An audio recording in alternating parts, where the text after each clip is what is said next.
Here's a truth that haunts every dreamer.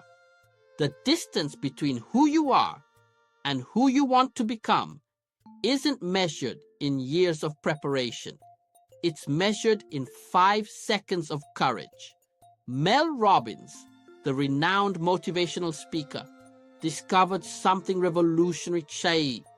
She found that our brains have a 5-second window, 5 precious seconds before fear, doubt, and overthinking shut down our impulse to act. In those 5 seconds, champions are born.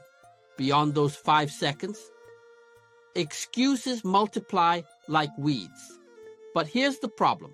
We've been taught that readiness comes first. We believe we need the perfect plan, the right credentials, the ideal moment. So we wait, we prepare, we hesitate, and while we're waiting to feel ready, life passes us by. If action is the bridge between dreams and reality, why do most people spend their entire lives standing on the shore, never crossing? Today, I'm going to share an unforgettable story about a woman who discovered the most powerful secret in the universe. The willingness to begin badly is more valuable than the ability to wait perfectly. And along the way, we'll explore 3 powerful words that will expand your English and your mindset: audacity, catalyst, and metamorphosis. These aren't just vocabulary words. They're concepts that will rewire how you think about change. I promise you, by the end of this story, you'll never again believe that you need to feel ready before you start. Stay with me. In a quiet village nestled between the mountains, there lived a woman named Arya. She was a potter, or rather, she wanted to be one. For 3 years, she studied every book on pottery, watched countless videos, memorized techniques, and filled her journals with sketches and notes until her fingers cramped. Her little cottage overflowed with knowledge, but her pottery wheel sat untouched, gathering dust like a monument to her unstarted dreams. Every morning, she'd whisper to herself, "Not yet. I'm not ready. I need to learn more. What if I waste the clay?"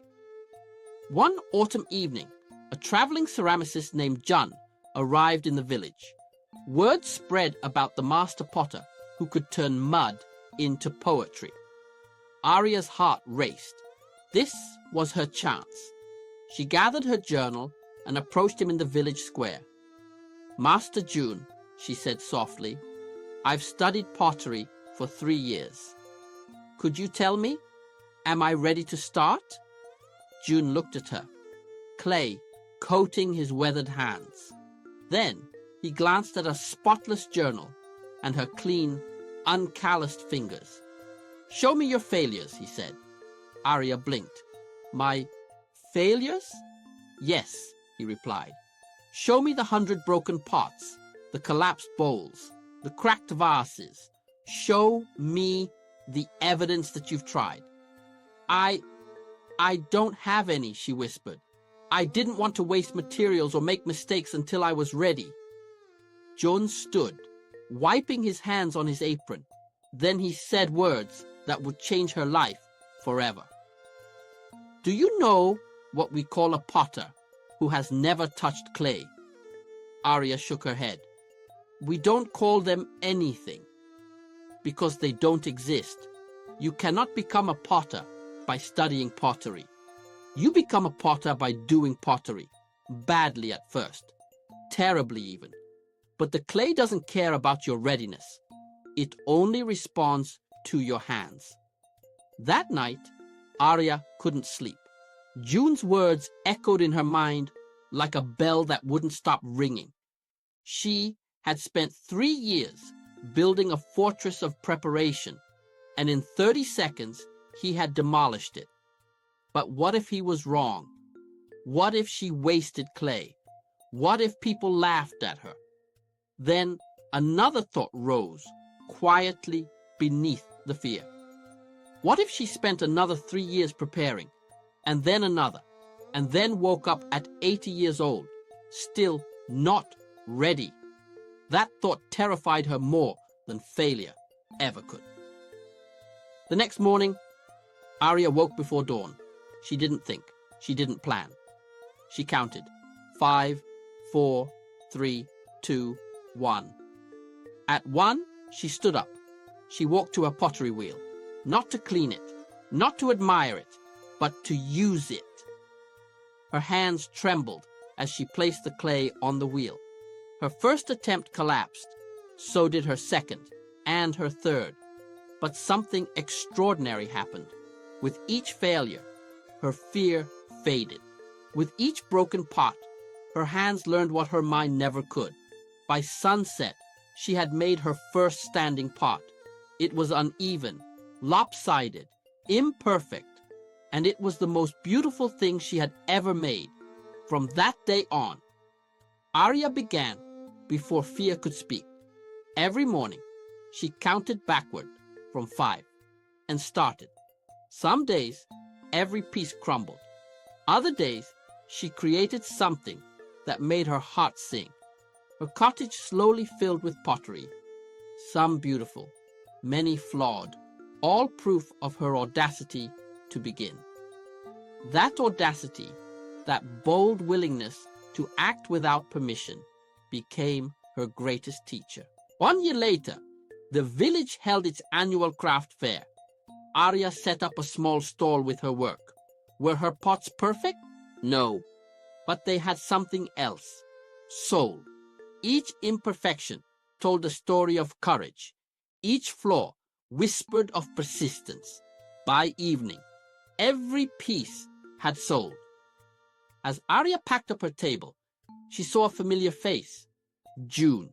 He smiled. Now show me your failures. Arya laughed. They're at home, dozens of them, my broken teachers. June picked up a small cup she had kept for herself, tracing his thumb along its uneven rim. You know what this proves? He asked. That I still have much to learn?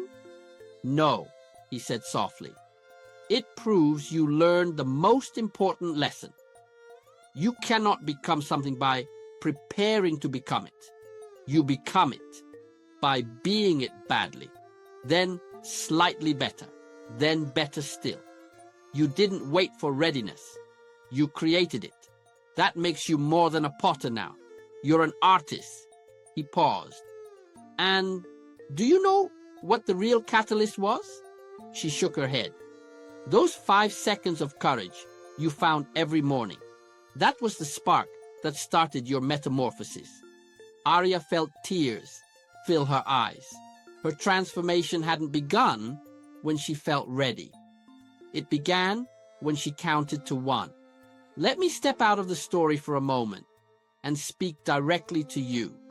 How many dreams are you preparing for? How many talents are you getting ready to use? How many versions of yourself are waiting in the wings? Here's the truth Arya discovered, and that Mel Robbins teaches: you will never feel ready. Readiness isn't a feeling. It's a myth that fear uses to keep you small. The gap between who you are and who you want to be isn't crossed by thinking or planning. It's crossed in 5 seconds. 5 seconds of counting backward and moving forward before your brain can stop you. So if you feel like Arya, surrounded by knowledge but paralyzed by fear, remember this: every master was once a disaster who refused to quit. Every expert was once a beginner who refused to wait. Tomorrow morning, choose one thing you've been preparing for. Count backward. 5, 4, 3, 2, 1. Then move. Don't think. Don't judge. Don't wait for readiness. Just begin. If this story resonated with you, give it a thumbs up and comment below with what you learned. What's the one thing you're going to stop preparing for and start doing? Share this story with someone who's been waiting to feel ready.